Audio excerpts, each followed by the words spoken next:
झारखंड में कुछ महीनों में विधानसभा चुनाव हो सकते हैं और उसको लेकर चुनावी हलचलें काफी तेज हो चुकी हैं। आज हमारे खास प्रोग्राम सीट स्कैनर में हम स्कैन करेंगे खूंटी विधानसभा सीट को।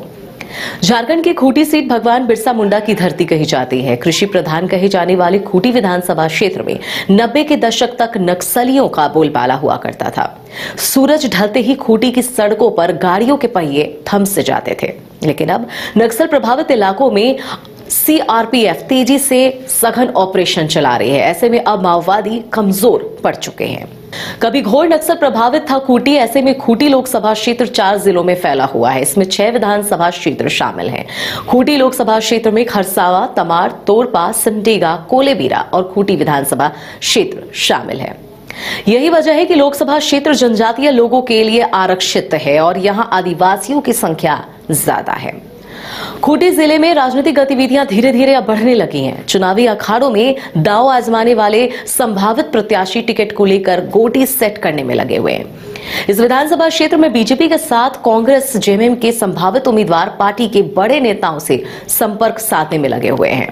स्वतंत्र भारत के इतिहास में आदिवासी जनजाति के लिए सुरक्षित खूंटी विधानसभा सीट के लिए अब तक 15 बार चुनाव हो चुके हैं। इसमें अविभाजित बिहार में 12 चुनाव हुए थे, जबकि झारखंड राज्य का गठन होने के बाद 3 चुनाव हुए थे। इन 15 चुनाव में कांग्रेस ने सबसे ज्यादा यानी 7 बार इस सीट पर जीत हासिल की थी। वहीं भाजपा ने 4, झारखंड पार्टी ने 3 और जनता पार्टी ने 1 बार इस पर जीत दर्ज की थी। खूंटी विधानसभा सीट पर लोगों ने समय समय पर बीजेपी और कांग्रेस दोनों को मौका दिया है। कई दशक से इस सीट पर लोगों ने एक ही परिवार को अपना जनप्रतिनिधि बनाया। फिलहाल इस सीट से नीलकंठ सिंह मुंडा लगातार 3 बार से विधायक है और इनके पिता मूची राय मुंडा भी क्षेत्र के विधायक रह चुके थे। आदिवासी जनजाति के लिए सुरक्षित खूंटी विधानसभा सीट पर शुरू से 3 विधानसभा चुनाव में झारखंड पार्टी के प्रत्याशियों ने जीत की हैट्रिक लगाकर खूंटी को झापा के गढ़ के रूप में स्थापित किया था। 1952, 1957 और 1962 में झापा के प्रत्याशी लुकस मुंडा, वीर सिंह मुंडा और फूलचंद कच्छप ने कांग्रेस प्रत्याशियों को बड़े अंतर से हराकर क्षेत्र में झापा का झंडा बुलंद किया था।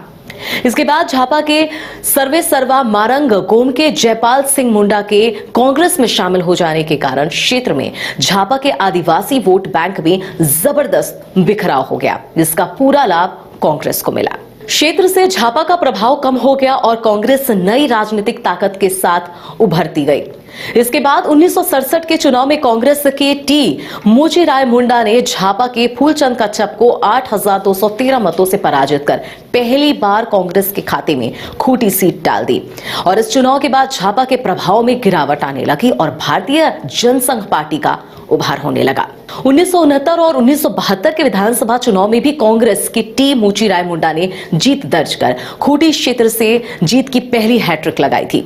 उन्होंने 1969 में जनसंघ के गोमेश्वरी मानकी और 1972 में जनसंघ के कड़िया मुंडा को बड़े अंतर से पराजित किया था और इसके बाद जेपी आंदोलन के बाद जनसंघ का जनता पार्टी में विलय हो गया।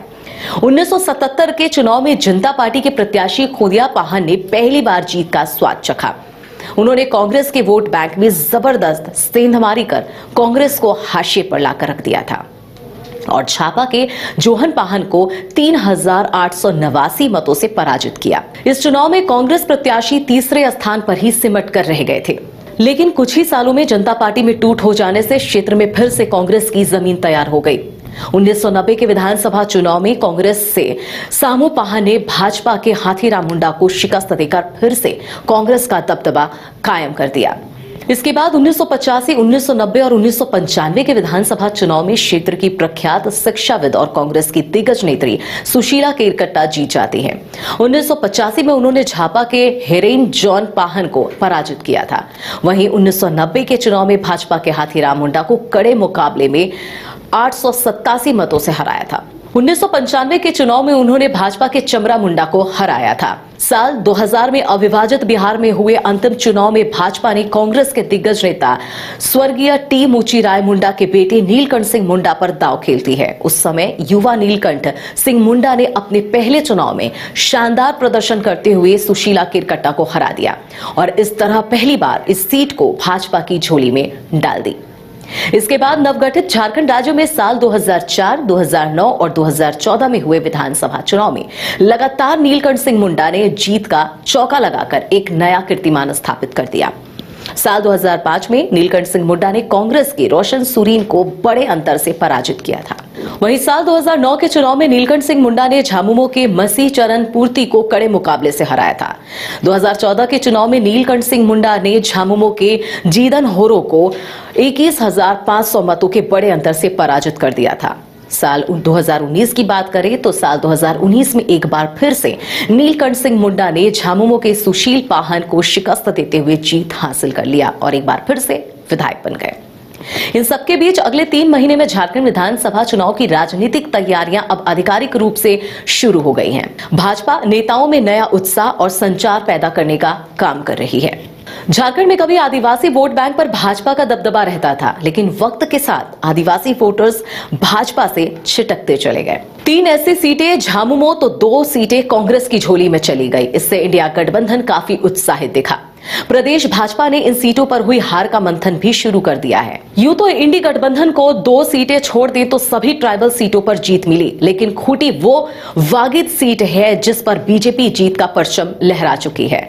वास्तव में खूंटी बीजेपी का मजबूत किला रहा है। साल 2000 से ही भाजपा के नीलकंठ सिंह मुंडा लगातार खूंटी विधानसभा से जीतते आ रहे हैं।